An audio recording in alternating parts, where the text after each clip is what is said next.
This video is about an event which gives insight to a story which I'm sure that most of you have never heard. And it has to do with the First Baptist Church of Fort Worth, Texas, when J. Frank Norris was pastor from 1909 until 1952. And I'm relating to you the experience of a man whose name was Bill Blevins. And I quote from a stenographic report of his testimony, which is as follows. I was in the liquor business for 40 years.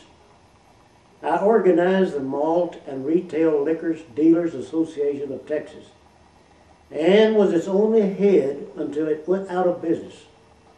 When J. Frank Norris came to Fort Worth, it wasn't long until I recognized that he was going to put us out of business unless we put him out of business.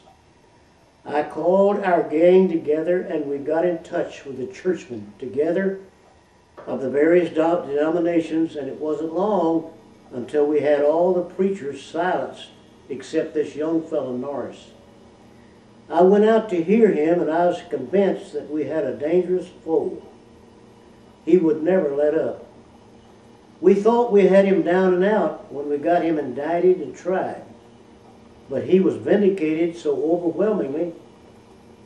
And then his church grew as never before, and we were in a worse fix than ever. Then he began his war on us in dead earnest. He went and brought that fellow Mordecai Ham here, and he was as bad or worse than Norris. On a later video, I hope to relate to you some facts about Mordecai Ham, who was an interesting person of his own right. Continuing to read. So something had to be done. We thought we had Ham put out of business when a fellow jumped on him and knocked him in the head one night, and we were soon through with Ham and Ramsey, but this fellow Norris was still fighting away.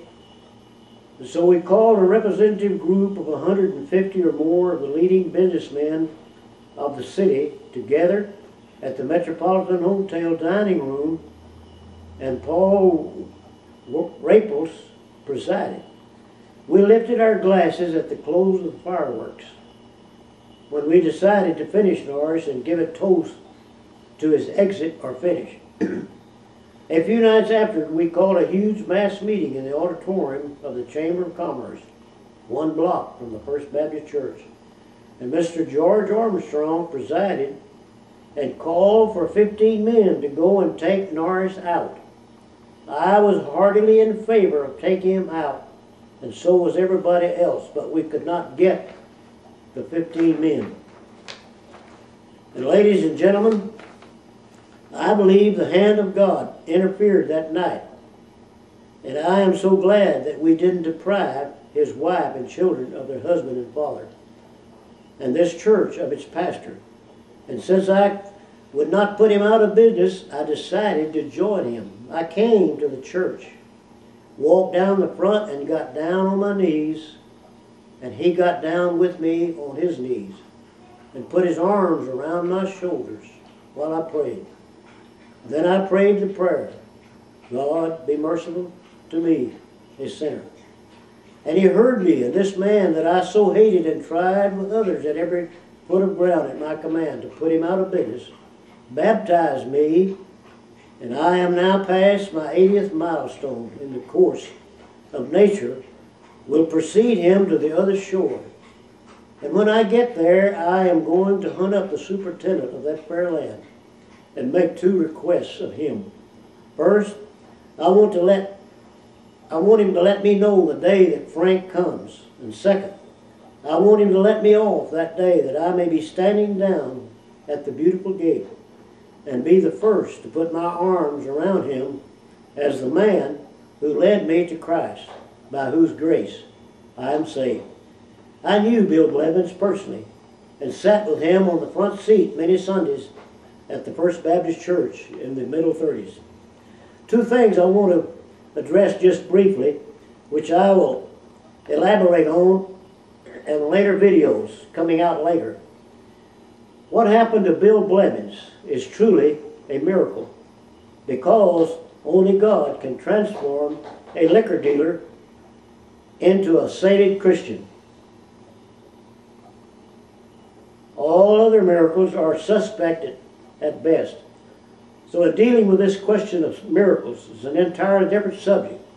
But J. Frank Norris did not believe in the so-called charismatic miracle-working movement that we are witnessing today. But I will address that issue at a later time. And secondly, the curse of intoxicating beverages has been and still is the #1 curse upon America. Liquor and the consumption thereof sears the conscience. Sears the conscience. And when the conscience is seared, the heart becomes deceived and cannot be changed except through the power and the wisdom of God's Spirit. And that becomes a quite lengthy subject, which I have stated that I wish to address at a later time. I invite you to turn or look up my website, and you'll learn more of what I have to say about the great ministry of one of the greatest preachers that ever graced the pulpit of American churches. My website is www.thejfranknorrishistoricalsociety.blogspot.com. Thank you for listening.